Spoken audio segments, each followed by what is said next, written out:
क्यों आई है यहाँ पर? मैंने कल भी तुझे कहा था ना कि आज के बाद कभी भी मेरे पास मत आना। तुझे समझा चुका हूँ मैं। मत जा उसके पीछे, बहुत पछताएगी, बर्बाद कर देगा वो तुझे। आप मेरी चिंता मत कीजिए बाबा, बस मुझे उसकी सिद्धि का मार्ग बता दीजिए। एक बार वो मुझसे प्रसन्न हो गया तो मेरी जिंदगी बन जाएगी। जो सपने मैंने अपने लिए इतने सालों से देखे हैं वो सब पूरे हो जाएंगे। ठीक है, अगर तेरी यही जिद है तो फिर यही सही। लेकिन अगर इसके बाद तेरे साथ कुछ भी ऊंच नीच हुई तो मैं तेरी कोई मदद नहीं कर पाऊंगा, क्योंकि तू उसे अपनी इच्छा से बुला रही है। रागिनी के मन में ना जाने ऐसी कौन सी चीज ने घर कर लिया था जिसे पाने के लिए वो किसी भी हद तक जाने को तैयार थी। उसने पूरी 40 रातों तक तांत्रिक बाबा के पास शमशान घाट में बैठकर एक साधना की, जो कोई आम साधना नहीं बल्कि खबिस की साधना थी। खबिस जिसे अगर कोई खुश कर दे तो उसके वारे न्यारे हो जाते हैं, लेकिन इस दुनिया में हर चीज पाने के लिए उसकी एक कीमत चुकानी पड़ती है। तो वहीं रागिनी ने भी उसकी एक कीमत चुकाई। उसकी 40 रातों से चल रही वो साधना आज पूरी हो चुकी थी। शमशान घाट से खुद पर काला कपड़ा लपेटे वो रात के लगभग 1:30 बजे अपने घर पहुंची। हाथ मुंह धोकर वो अपने बिस्तर पर लेटने ही वाली थी कि तभी उसके घर के लैंडलाइन फोन पर एक कॉल आया। हॉल में जाकर उसने फोन उठाया कि तभी उसकी मां भी फोन की आवाज से उठकर बाहर हॉल में आ गई। लेकिन सामने से आने वाली उस आवाज को सुनकर उसके हाथ से फोन छूटकर नीचे गिर गया। उसके हाथ बुरी तरह से कांप रहे थे। वो बेहोश होकर जमीन पर गिरने ही वाली थी कि तभी उसकी मां ने उसे सहारा देते हुए वहां सोफे पर बिठाया। रागिनी का पूरा चेहरा पसीने से भीग चुका था, जैसे मानो अभी किसी ने उसे फोन पर कोई बहुत बुरी खबर सुनाई हो। रागिनी, क्या हुआ बेटा? किसका फोन था? कुछ तो बोल बेटा, मुझे बहुत चिंता हो रही है। इसके पहले कि रागिनी कुछ बोल पाती, उसकी आंखों में आंसू आ गए और वो अपने हाथों से अपने चेहरे को ढककर जोर जोर से रोने लगी। रागिनी बेटा, बोल क्या हुआ? तू इस तरह से रो क्यों रही है? देख, मुझे बहुत डर लग रहा है। बोल ना बेटा, क्या हुआ? दीदी। क्या? दीदी नहीं रही माँ। क्या? अपनी बेटी की मौत की खबर सुनकर सावित्री का तो मानो कलेजा ही फट गया। उसे अपनी बेटी की मौत का इतना गहरा सदमा लगा कि वो उसी समय बेहोश होकर वहीं गिर पड़ी। बहुत रात हो चुकी थी, इसीलिए रागिनी सुबह सूर्योदय होने से पहले ही अपनी मां के साथ अपनी बहन के ससुराल पहुंच गई। सावित्री ने अपनी आंखों के सामने अपनी बेटी की चिता को जलते हुए देखा। किसी भी माता पिता के लिए इससे दर्दनाक शायद और कुछ भी नहीं हो सकता। जो अभी सिर्फ 3 साल की थी, वो नन्ही सी जान तो ये समझ भी नहीं पा रही थी कि उसकी मां अब कभी उसके पास वापस लौटकर नहीं आएगी। वो तो बस अपनी मां को ढूंढने की आस में बार बार उसे पुकार रही थी। उसकी आंखों में अपनी मां के मिलने का इंतजार देखकर सभी की आंखों में आंसू आ गए।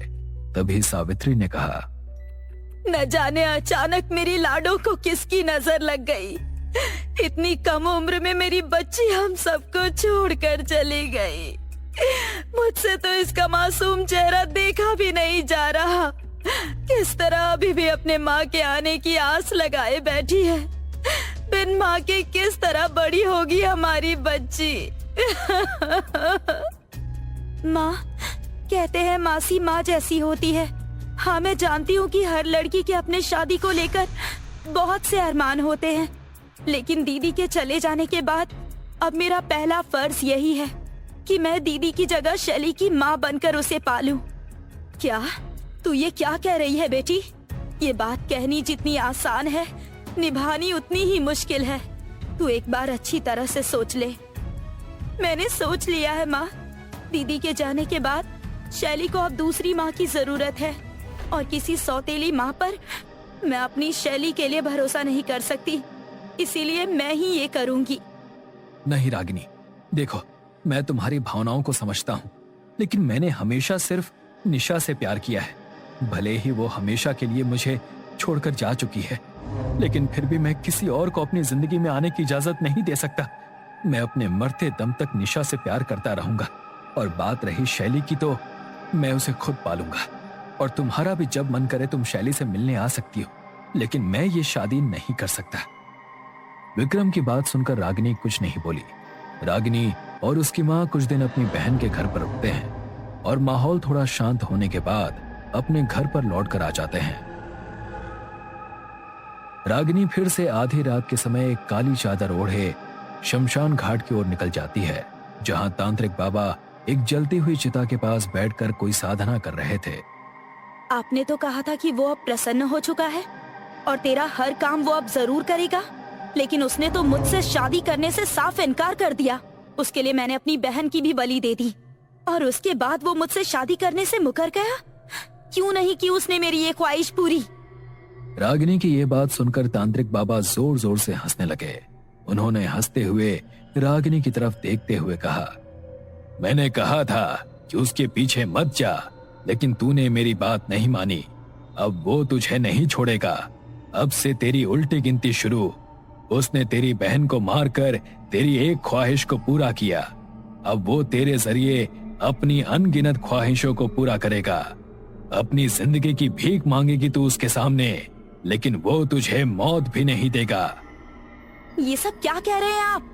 मुझे तो लगता है कि आपका दिमागी संतुलन ठीक ही नहीं है, इसीलिए कुछ भी बोल रहे हैं। आपने ही मेरी साधना में कोई कमी छुड़वाई, इसीलिए ये सब हो रहा है, वरना ऐसा नहीं होता।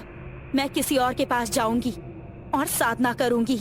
मैं शैली को भी अपने रास्ते से हटा दूंगी, वो जरूर मेरा होगा। रागिनी इस तरह से तांत्रिक बाबा को ये सारी बातें बता रही थी जैसे उसके दिमाग में इस बात की कोई सनक सालों से भरी बैठी हो। अपनी बहन के पति को पाने के लिए उसने खबिस को उसकी बलि लेने के लिए कहा, लेकिन खबिस हर चीज की कीमत जरूर लेता है। शायद ये बात रागिनी अभी तक समझ नहीं पाई थी। वो बहुत ही गुस्से में रोती हुई अपने घर आई और चुपचाप अपने बिस्तर पर जाकर लेट गई। वो मेरा होगा, वो जरूर मेरा होगा। रागिनी ये बड़बड़ाते हुए अपनी आंखें बंद करके लेट गई। तभी उसे अपने कमरे में अपने बिस्तर के पास किसी के कदमों की आहट सुनाई देती है। रागिनी ने जैसे ही अपनी आंखें खोली तो उसने देखा कि उसके कमरे की जिस खिड़की को अभी थोड़ी देर पहले उसने बंद किया था वो खुली हुई थी और उसके कमरे की दीवार पर कमरे की खिड़की से आने वाली चांद की हल्की हल्की रोशनी पड़ रही थी। लेकिन जैसे ही उसने ध्यान से दीवार की तरफ देखा तो उसे दीवार पर एक बेहद ही भयानक परछाई दिखाई पड़ी जो लगातार चलती हुई उसी की तरफ आ रही थी। इससे पहले कि रागिनी कुछ समझ पाती, उससे पहले ही वो परछाई मानो आकर उसके शरीर के अंदर समा गई। रागिनी अपने बिस्तर से उठने की कोशिश करने लगी, लेकिन उसका शरीर बुरी तरह से अकड़ चुका था। वो लाख कोशिश करने के बाद भी खुद को हिला डुला नहीं पा रही थी। वो मदद के लिए अपनी माँ को पुकारने की कोशिश कर रही थी, लेकिन डर के मारे उसके गले से उसकी आवाज तक नहीं निकल रही थी कि तभी उसके कानों में उसे एक बड़ी भयानक और दबी सी आवाज सुनाई देती है। अब तुम मेरी हो, मैंने तुम्हारी एक इच्छा पूरी की, अब मैं तुमसे अपनी सारी इच्छाओं को पूरा कराऊंगा। उस आवाज को सुनकर डर के मारे रागिनी का शरीर बुरी तरह से कांप रहा था, लेकिन फिर भी उसने हिम्मत करके नजर घुमाकर अपने कमरे में देखा तो उसे वहां कोई भी नजर नहीं आया। लेकिन तभी उसे अपने शरीर पर एक असामान्य बोझ महसूस हुआ।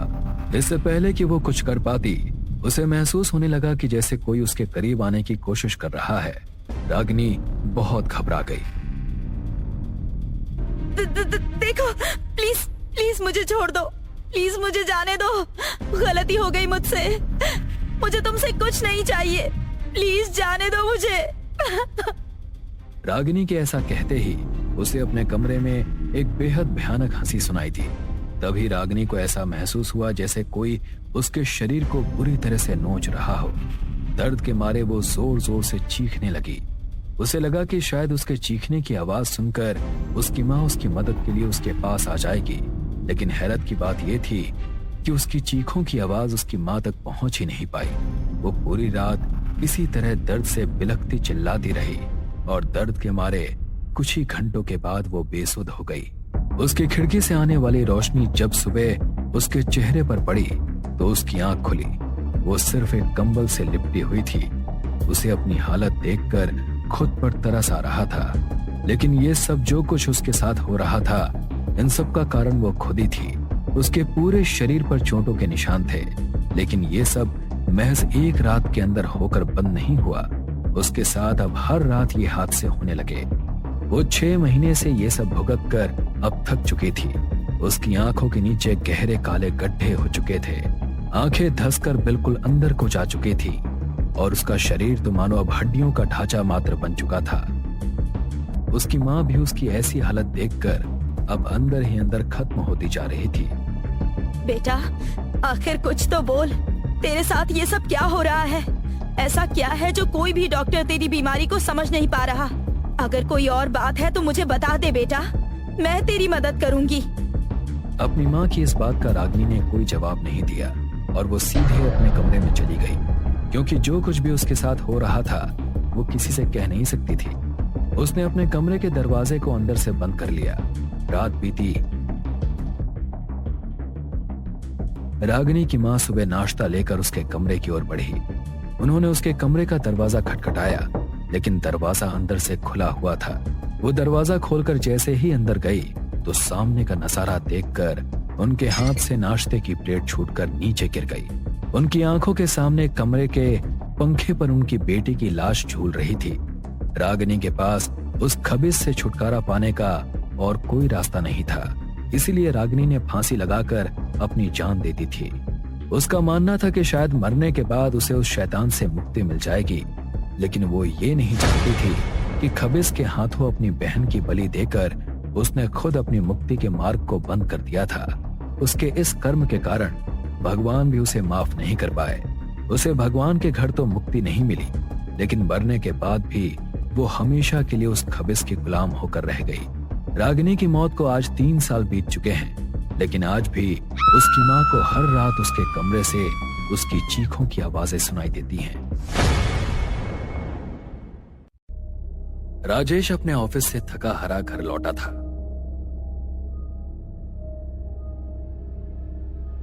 आते ही वो सोफे पर बैठ जाता है। यार, आज तो बहुत सरदर्द हो रहा है। देखा सुनीता, आज तुम घर पर नहीं हो तो मेरी क्या हालत हो गई है। अब पता चला तुम मेरी जिंदगी में इतनी जरूरी क्यों हो। राजेश किचन में गया और अपने लिए कॉफी बनाई और बाहर हॉल में आया।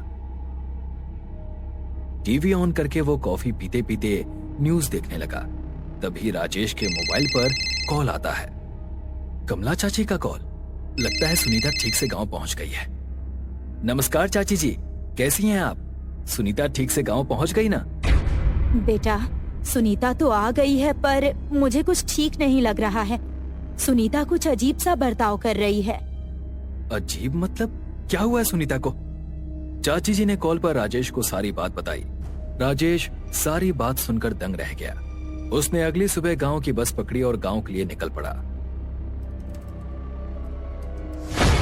राजेश और सुनीता पति पत्नी थे। राजेश जिस ऑफिस में काम करता था, सुनीता भी वहीं काम करती थी। काम के बहाने उन दोनों में पहचान बढ़ी और दोस्ती हो गई। फिर दोस्ती प्यार में बदल गई और फिर बिना वक्त गंवाए राजेश ने सुनीता को शादी के लिए प्रपोज किया और सुनीता ने भी हाँ कर दी। सुनीता एक अनाथ लड़की थी। सुनीता जब 2 साल की थी तभी उसके माता पिता गुजर गए थे। तब से सुनीता को उसकी चाची ने संभाला था। बड़ी होने के बाद सुनीता ने जॉब करने की सोची, इसलिए वो मुंबई आ गई थी। कमला चाची ही सुनीता की सब कुछ थी। राजेश, बहुत दिन हो गए, मैं चाची से नहीं मिली। सोच रही हूँ कुछ दिन गांव जाकर आऊं। मुझे भी अच्छा लगेगा और चाची को भी। या फिर हम दोनों चलते हैं? मुझे अच्छा लगता, लेकिन मुझे ऑफिस से छुट्टी नहीं मिलेगी। अगली बार हम दोनों साथ में जरूर आएंगे। अभी तुम चाची से मिलकर आ जाओ। राजेश ने शाम की बस में सुनीता को बिठा दिया। बस अपने सफर पर निकल पड़ी। थोड़ी देर आगे जाने के बाद गाड़ी का टायर पंक्चर हो गया। गाड़ी का ड्राइवर और कंडक्टर गाड़ी से उतरे और गाड़ी के पहिए को बदलने की कोशिश करने लगे। खिड़की के पास बैठी सुनीता रात के अंधेरे में चमकते हुए जुगनू को देख रही थी। तभी उसे ऐसा लगा जैसे झाड़ियों के पीछे कोई हलचल हो रही हो। सुनीता गाड़ी से उतरी और उन झाड़ियों के पास जाने लगी। थोड़ी देर बाद सुनीता वापस बस की ओर लौटी, लेकिन उसका हुलिया और बर्ताव बदल चुका था। उसकी साड़ी बिखरी हुई थी, बाल भी बिखरे हुए थे, शरीर पर कुछ जगह घाव भी थे। ऐसी हालत में वो बस में बैठी। बहन जी, क्या हुआ? आपकी ऐसी हालत कैसे हो गई? थोड़ी देर पहले ही तो आप ठीक ठाक थी। सुनीता ने कंडक्टर की बात का कोई जवाब नहीं दिया और शांत रही। कुछ देर के बाद सुनीता का गांव आ गया। वो गाड़ी से उतरी और अपने घर की तरफ चली गई। घर पर कमला चाची सुनीता की राह देख रही थी। अरे, आ गई तुम सुनीता, कैसी हो? बड़े दिनों के बाद चाची की याद आई। और ये क्या हुआ है तुम्हें? तुम्हारी ऐसी हालत किसने की?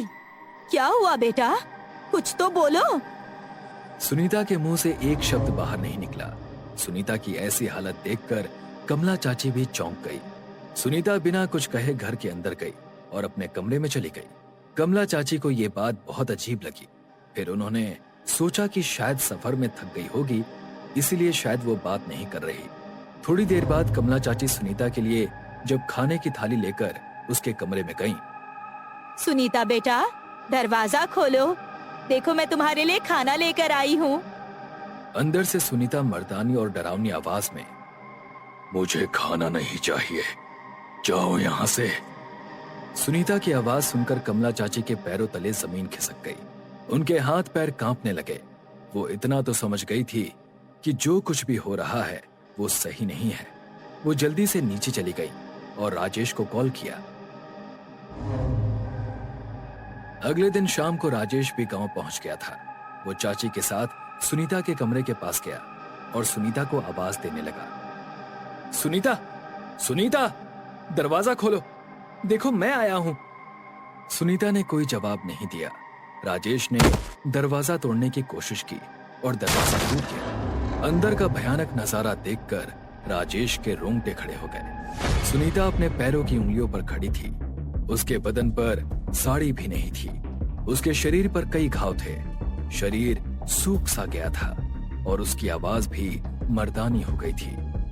क्यों आए हो तुम यहाँ?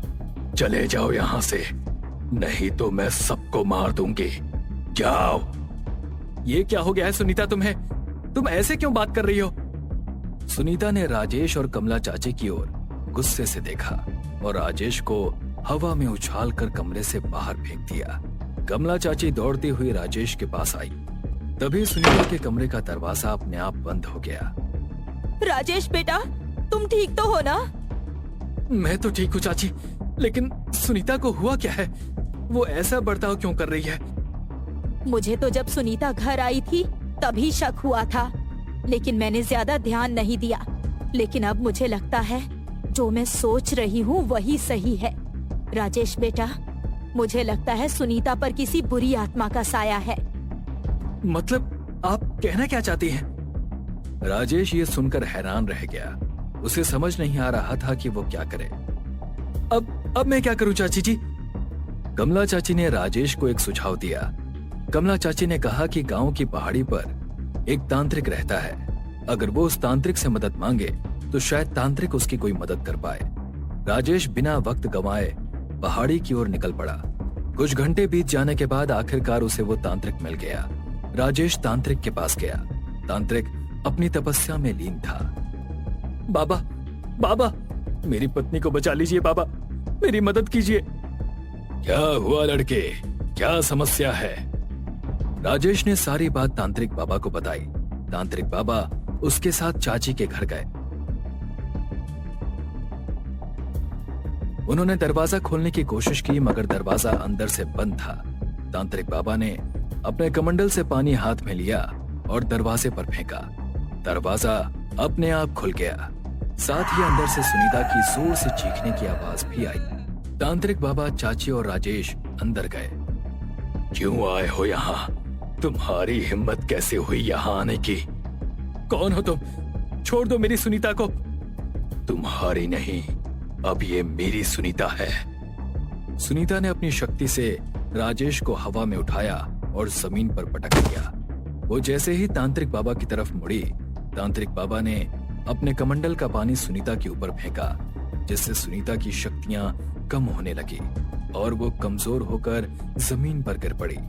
तांत्रिक बाबा उसके पास गए और उसके सिर पर हाथ रखकर कुछ मंत्र पढ़ने लगे। फिर उन्हें अतीत में घटी सारी घटनाएं दिखने लगी और उन्हें सारी बात समझ में आ गई। राजेश, सुनीता जब गांव आ रही थी तो बीच में गाड़ी खराब हो गई थी। सुनीता गाड़ी से उतरी और जंगल की ओर गई। उसी समय उसे खबिस ने अपने वश में कर लिया था। खबिस? ये खबिस क्या होता है? तांत्रिक बाबा ने बताया कि खबिस अलग अलग प्रकार के होते हैं। कुछ खबिस लोगों की इच्छा पूरी करते हैं और उसके बदले में वो जो मांगते हैं वो देना पड़ता है, और कुछ खबिस अपनी इच्छा से अपना शिकार ढूंढते हैं और उनके वक्त और जगह पर अगर कोई उन्हें मिल जाए तो वो उसे पकड़कर अपनी शारीरिक जरूरतों को पूरा करते हैं, और ऐसे खबिस को कोई काबू नहीं कर सकता या उन्हें मार नहीं सकता। उन्हें केवल मुक्त किया जा सकता है। तो इस खबिस को मुक्त कर दीजिए ना बाबा, और मेरी सुनीता को बचा लीजिए। अब यह संभव नहीं है राजेश। लेकिन क्यों? ये खबिस सुनीता के साथ पहले ही संबंध बना चुका है और सुनीता का शरीर पूरी तरह से उसके कब्जे में है। अगर मैंने खबिस को मारने की कोशिश की तो सुनीता भी मर जाएगी। ये सुनकर राजेश के पैरों तले जमीन खिसक गई।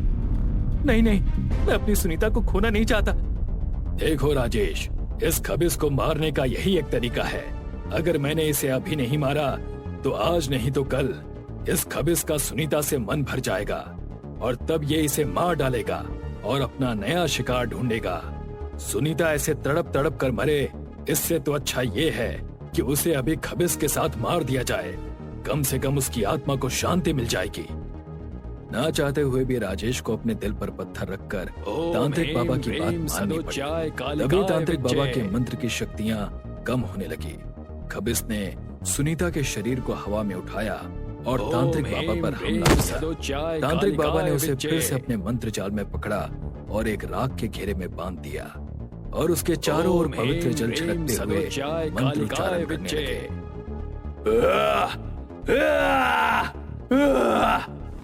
कुछ ही पल में सुनीता के चारों ओर आग लग गई और उस आग में खबिस के साथ साथ सुनीता भी जलने लगी। राजेश जोर जोर से रोने लगा। मुझे माफ कर दो सुनीता, मैं तुम्हें बचा नहीं पाया, मुझे माफ कर दो। कुछ देर के बाद सब कुछ शांत हो गया। खबिस को भले ही उसकी इच्छा के विरुद्ध मुक्त किया गया हो, लेकिन वो अपनी हवस से कभी मुक्त नहीं होता।